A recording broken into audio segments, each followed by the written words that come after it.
اللہ فرمایا یا ایھا الناس قد جاءتکم موعظۃ من ربکم وشفاء ورحمہ.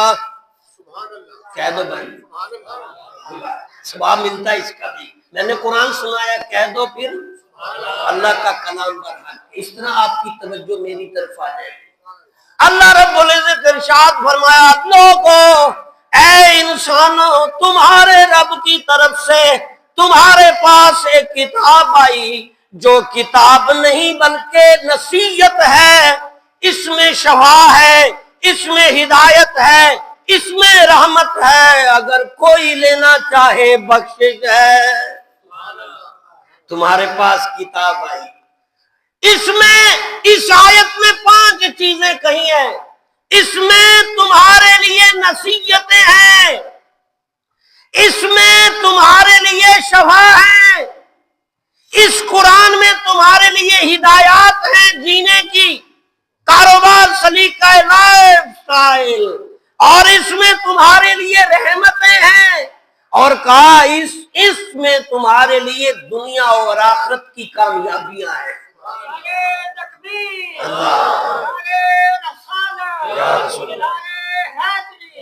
ابن عمر کرتے ہیں اللہ کے نبی, اے اللہ کے نبی آپ نے فرمایا کہ دلوں کو بھی زنگ لگتا ہے جیسے لوہے کو لگ جاتا ہے. اللہ کے نبی کیسے دور کیا جائے. میرے پیارے نبی احمد مجتبی حضرت محمد مصطفیٰ صلی اللہ علیہ وسلم فرمایا بے شک جیسے لوہے کو زنگ لگتا ہے دلوں کو بھی زنگ لگتا ہے, مگر دلوں کا زنگ اتارنا ہوگا تو قرآن کی تلاوت کرنی ہوگی. علماء فرماتے ہیں سادہ بنا سمجھے 10 نیکیاں ایک حرف کا, اور اگر آپ سمجھ کے پڑھیں تو 90.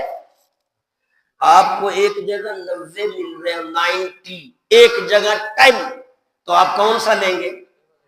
90 والا. آپ کو ایک 90 دے رہا ہو, ایک دے رہا ہو 10, ایک دے رہا 90, آپ 90 میں بھاگیں گے. تو یہاں بھی اگر آپ سمجھ رہے ہیں قرآن کو سمجھ کے پڑھ رہے ہیں تو ہر حرف کے بدلے کیا ملے گا؟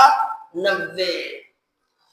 اور پھر نصیحتیں اگر اس میں ڈھونڈیں گے تو جج صاحب, سارے جوڈیشری وکیل صاحب, ڈی جی پولیس والے صاحب, جنرل صاحب, صدر وزیر اعظم اور عام لوگوں سب کو نصیحتیں اس قرآن میں دی گئی ہیں.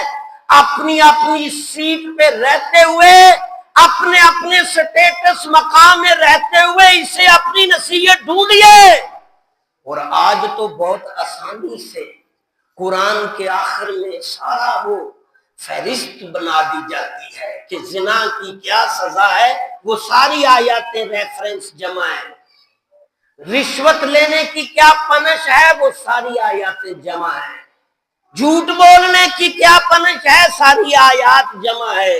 دھوکہ دینے کی, وعدہ خلافی کرنے کی, فراڈ کرنے کی, نقصان پہنچانے کی, ہڑپ کرنے کی ساری آیات ملیں گی. ریسرچ کرو سارے, ورنہ ڈوب رہے ہو, کندھوں تک ڈوب گئے ہم, کندھوں تک, بس اتنا رہ گیا ہے. یہ ڈھانچہ ڈوب گیا ہے. سارے وزیروں, مشیروں, ججوں, جرنیلوں, کوئی بھی نہیں بچے گا. وہ مجھے یاد ہے مشرف دور میں جب میں پی ٹی وی فہم القرآن میں مجھے اریسٹ کیا گیا, میں یہ کہہ بیٹھا تھا کہ یہ غیر قانونی آیا ہے, پروگرام بند اور میں اریسٹ. اور مجھے یاد ہے میں کس کس مرحلے سے گزر گیا, لیکن میں نے اپنی آنکھوں سے دیکھا وہ مکے لہرانے والا, لال مسجد شہید کرنے والا, ہزاروں علماء کو قتل کرنے والا, اپنے آپ کو خدا کا روپ دھارنے والا, زندگی کے آخر کئی سال تڑپ تڑپ کر مرا ہے. کسی بیٹی کو قریب ہونے کی اجازت نہیں, ماس گر رہا تھا, بل بلا رہا تھا, ڈاکٹر میری حالت نہیں, مجھے ٹیکا لگا دو, مار دو. بہت تکلیف سہ کے مرا ہے, کسی نے نہیں بچنا. اور ابھی حال ہی میں بے حسی سے کتنے علماء 34,000 اب بھی اریسٹ ہیں.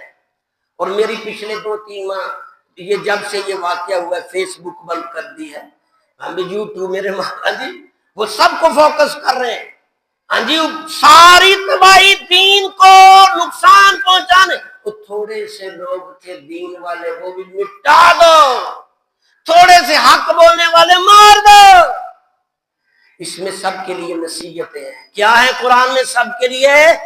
اپنی اپنی نصیحت ڈھونڈ لو۔ اگر ابا ہے تجھے بھی نصیحت ہے، اولاد بیوی کے ساتھ کیا کرنا ہے، بیٹا ہے تیرے لیے بھی وہاں نصیحت ہے، بھائی ہے تیرے لیے بھی، قاری صاحب کے لیے بھی، مقتدی کے لیے بھی، سب کے لیے قرآن میں نصیحتیں ڈھونڈو۔ اور دوسرا جو اس میں فرمایا نصیحت کے دوسری بات فرمائی اس میں شفا ہے۔ بتاؤ قرآن کو چھوڑ کر سارے پیسے لگا دو، قرآن کو نہ تھامو، کہاں شفا ہے؟ نبی پاک نے سورۃ فاتحہ کا نام شفا رکھا، قرآن میں سورۃ رحمان یاسین کو شفا قرار دیا، سورۃ فلق نہ، قرآن پڑھتے نہیں شفا کی۔ اور ہاں تیسری بات فرمایا ہدایت، اگر لوگے تو ملے گی، نہیں لوگے تو کچھ زبردستی اسلامی قانون نافذ کہیں نہیں ہوگا۔ ہدایت لوگے تو ملے گی، ڈھونڈو اس میں لو ہدایت، نماز روزہ قرآن حقوق اللہ حقوق العباد ساری۔ اور آخری بات کیونکہ ٹائم ختم ہو گیا، اس میں رحمت بھی ہے، جب قرآن کو سمجھو گے پھر اس کے مطابق ڈھلو گے اللہ رحمت ہی رحمت نازل فرمائے گا، اور جب قرآن کو رکھ دو گے، پیٹ کر دو گے، چھوڑ دو گے، اور پھر زحمت ہی زحمت، عذاب ہی عذاب، آج جو ہم چکھ رہے ہیں بیٹھے ہوئے عذاب میں، اللہ ہم سب کو ہدایت